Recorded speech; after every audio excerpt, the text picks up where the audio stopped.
Are you dealing with a tight, achy hip that's bothering you anytime you squat, deadlift, lunge, or even just try to do anything in your daily life? Well, in this video here today, I'm going to give you my top 4 things that I'm doing to treat my own individual hip pain with great success to help you. Let's go. Hey there, it's Brandon here from Thirst Gym, and I'm a performance coach that helps athletes get stronger, move better, and improve their performance. In this video today, I'm going to walk you through 4 exercises that I'm personally using to address my left hip pain. To not go into too much detail, I aggravated my left hip years ago during my powerlifting career doing a big squat, and it's never felt right since. And it's actually held me back from doing the things that I really like to do, which is squat and deadlift really heavy. I can still train relatively heavy, but not to the extent that I used to several years ago. However, after doing several education through different mentors, mainly Bill Hartman, Mike Robertson, as long as others, I've found some exercises that have worked really well for me. And so I want to pass this on to you that if you happen to have an achy hip or something that's really bothering you, you're having some hip pain, these are 4 exercises done in this sequence that will help relieve that hip pain and get you back to doing the things that you love to do.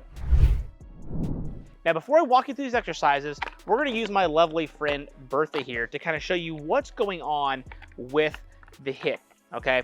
So for me in particular, this is just me, my left side is rotated slightly forward, and you can see how that turns the pelvis towards the right side. And so what happens is when this gets pushed forward, then my leg, my femur, has to rotate out to be able to still walk normal. And so what happens is the back side of this pelvis, especially my left side, gets really, really tight, the muscles that go right here. And so anytime I go to a squat or a hinge or something like that, I feel a lot of pain here. My hip might even hike on the other side, and it begins to stem this big problem. So if you're having to have just one hip on one side that's bothering you, you probably have some type of rotation and or actual movement side to side, or a quote-unquote hiked hip. If a chiropractor tells you that you have a longer limb than the other, they're probably feeding you a bunch of bullshit and lying to you. What you actually probably have is a pelvis that's facing one way or the other, and then the pelvis will adapt from there, making it appear that you actually have a longer limb. I've had people tell me this over time, that I have one limb that's longer, and that's not true. So by developing the appropriate strength and space here at the pelvis, if we can actually go from this position to where everything is nice and tight, we don't want it that tight, but it creates a lot of stiffness in the front of the hip, so you might actually feel like your back part's tight, but also you might feel like a pinching sensation or a little bit of discomfort here at the front. This is probably going to be the video that's going to apply for you to help you get that range of motion back so you can do all the things you want to do, and honestly, at the end of the day, not have hip pain. All right, the first exercise that we're going to do here is what I like to call the PRI left yield. Now, if you happen to be bothering your hip in your right side, you would just do this on your right side. But what you're going to want is a small ball or a pillow, an object you can place in between your thighs. You're going to want a block or a couple textbooks, anywhere from 2 to 3 inches will work fine. And then a table, couch, boxes, something around hip to belly button height, give or take, that you can hold on to. What we're going to do is we're going to take that object, we're going to place it here in between our thighs, and we're going to make sure that we can create a good squeeze with it. Then what we're going to do is we're going to take whatever hip is bothering you, you're actually going to put that on that block or those boxes that you happen to have, and we're going to have a slightly staggered stance. So my left leg here is behind my right. They're still in line, and my toe is actually just about towards my midfoot, give or take. So I'm in a slightly staggered stance. My hands are then going to come on the box or whatever object you have in front of you. You're going to squeeze that ball about a 3 or 4 out of 10. You don't want to try to pop it, but just create some tension here. And then from here, what we're going to do is we're actually going to take our belt buckle, pull it towards our face, round our butt just a little bit so that we can get our back to relax here. And then I'm going to take my hands, hold on to that box, push my hips back as far as I can, as long as I can actually keep my pelvis relatively neutral. I'm not arching my back or anything. I'm actually going to try to keep everything slightly rounded. Really reach forward here. And then I'm going to sit towards my left hip in my case, right hip if you're doing your other hip. And you're going to sit towards that left hip here. And as we do that, I want to make sure that my right knee stays forward and my feet are flat the whole time. I can feel my whole foot. And then from this position, we're just going to take a big breath in. Exhale. As we exhale, I'm going to push back into my left hip in my example, and inhale again, and exhale. trying to slowly sit into that left hip. Now, if you're doing this correctly, you're gonna feel a big stretch right here in your glute. And what that's doing, we're gonna create some space in the backside. This drill here, perform anywhere from 6 to 8 good quality breaths, and you can do this for 1 to 2 rounds, and then we'll move to the next exercise. All right, this next exercise I like to call a prone hip abduction or abduction. Basically, we're going to strengthen the internal rotators of the hip. So what you're going to want is a small band. Does not have to be strong. You can use that same ball, pillow, or object that you had between your thighs for the last exercise. I've got an RX pad here to support my belly. You can use a regular pillow, couch cushion will also work as well. What we're gonna do is we're gonna lay down on our belly, and we're gonna take the band, put that around our feet first, so that's around my shoes. Then I'm gonna take that blue pad or your pillow, whatever you happen to have, that's gonna go right underneath our belly. The blue ball is then gonna go in between our thighs, just like we had previously, and we're just gonna lay on our belly to where my belly is supported, but that ball is still between my legs. My hands can be here, and then I can also drop my head towards the ground as well. You don't have to rest it actually on the ground, just have it slightly neutral.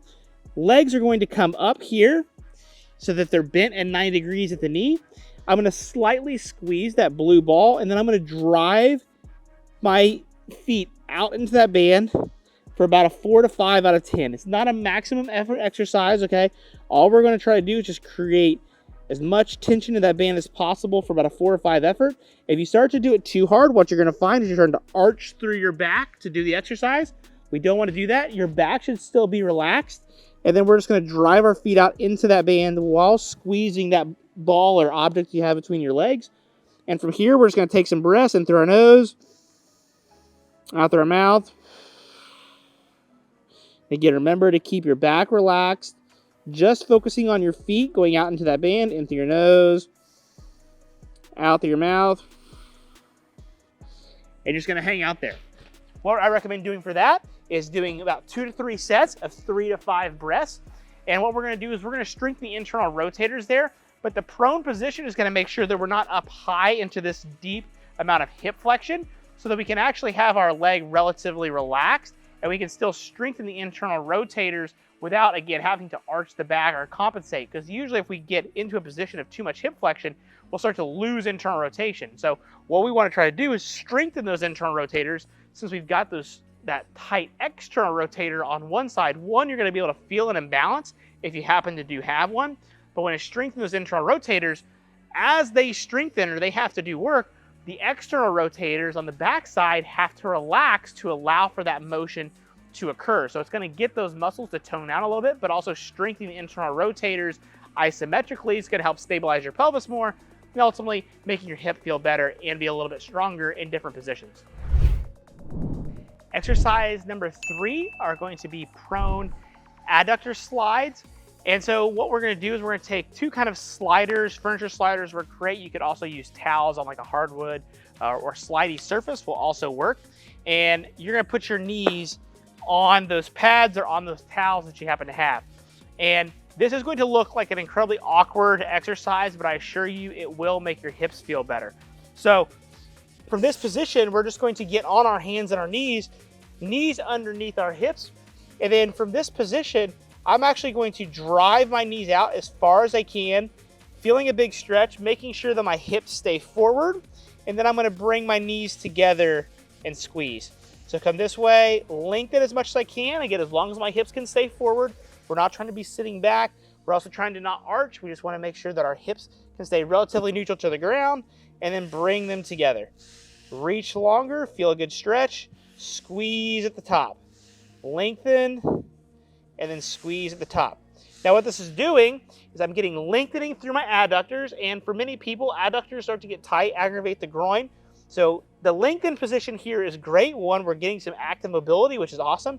But what I really like about this is that as we squeeze that, what's going to happen is our pelvis is naturally going to squeeze together as well. And when that happens, then we're going to be able to work on getting more space through the backside from doing that, because as we squeeze this, again, these muscles have to relax, allowing me to get into that space more naturally and improving my hip mobility at the same time. And again, just like with the previous exercise, you'll feel if one side, probably your hip that's bothering you, is a little bit tighter, and you can spend a little more time trying to push that one out a little bit if you so desire. For this, I recommend doing 1 to 2 sets, about 15 to 20 repetitions, going slow and controlled. This isn't a race about how fast you can do them. The goal again is to bring your hips up as you're squeezing the objects together, whatever you're using, sliders or towel, and then lengthening and letting your adductors get longer. And the goal is to progressively get your range of motion a little bit bigger with every single rep, and then trying to get a nice little squeeze at the top, and you'll feel your hips begin to open up. All right, the fourth and final exercise that we're gonna do is called an anchored hip flexor drop. And honestly, you're probably gonna wanna try to be in a gym to do this one. However, you can probably rig something up at home as well, as long as you get something you can put your foot on to anchor it. And ideally, if you have a chair, maybe use it a pole for some support. But we're gonna put our foot in the kettlebell horn, so you're gonna want a pretty heavy weight. You could also do this with dumbbells if you absolutely had to. And then our other leg, we're gonna grab around our knee here. It's optional, but I do recommend it. And I wanna make sure I'm back towards the back of my bench or whatever object that I'm having here. And then from this position, all we're gonna do is drop down as long as we can, feeling a good lengthening across the front of our hip, and then drive back up. So we're gonna get as long as we can, use that hip flexor complex to pull us up and own that position. Nice and slow, trying to get a little longer with each rep, and then actively pulling us up. Now, if you're a little bit scared or worried, or you're worried that the strength is not there, then we're just gonna do an isometric. So you'll again go to that same position, go as far as you can until you begin to feel some tension. Hold that position for anywhere from 10 to 20 seconds. Come back, relax, shake it off. See if you can get a little bit further. Again, same thing, 10 to 20 seconds. And then again, come back and then go down a little bit further on that third rep, and then try to see if you can get further and hold that again for another 10 to 20 seconds. We would still do both sides regardless of which hip is bothering you. However, my recommendation is to do 1 to 2 extra sets on the hip that is being affected or you're feeling a little bit more pain. For most people, what you're gonna find is that this exercise is very challenging and that your hip flexors are weak. And so chances are, if you've got one hip that's bothering you, one hip flexor on one side is probably a little weaker than the other. So if we can strengthen that either isometrically or through doing the repetitions, that's going to help stabilize our pelvis more and help us control that one side that might actually be somewhat out of line or somewhat forward. Secondly, though, what I like about this is that if we can get to where you're doing the reps, we can now actually lengthen our hip flexor complex underneath load. And so while I'm technically not loaded with weight, I can hold a weight if I wanted to, but I'm actually getting resistance for my hip flexors here and then actually having to strengthen them through that nice big lengthened range of motion. And it's very hard to train, but this exercise is a great job at doing it. So there you have it. There are the 4 exercises that I'm currently doing that have helped address all of my left hip pain. I showed everything on the left side as needed, as if I was actually doing this in my normal daily routine. I recommend that if you're having some kind of hip issue, one, if you need to go see a doctor or a physical therapist, I would still recommend you do that. But if you're looking for a remedy to be able to strengthen and help improve that hip mobility on just one achy hip, this 4-step routine has worked incredibly well for me. I recommend doing this anywhere from 2 to 3 times per week starting out. Don't do anything crazy. Do the bare minimum on each drill to get started, to get familiar with them. See if you're seeing any relief. And then as you begin to get a little bit better or a little more confident with them, then you can start adding them in 4 to 5 days per week. Or if you go to the gym, every single time that you go to do your strength and conditioning based workouts, then you can put this in as part of your warm up and your prep before you actually go do squats, deadlifts, or whatever it is that you're doing that's physically active. If you're not that active, and you're just looking for a remedy to help with your hip, these exercises are going to do great because they address the 4 major issues. One's being able to create hip capsule space in the back of your hip, which most people that have hip pain need to address. Number 2, we're going to do some strengthening exercises, both at the internal rotation aspect, so getting the internal rotator stronger.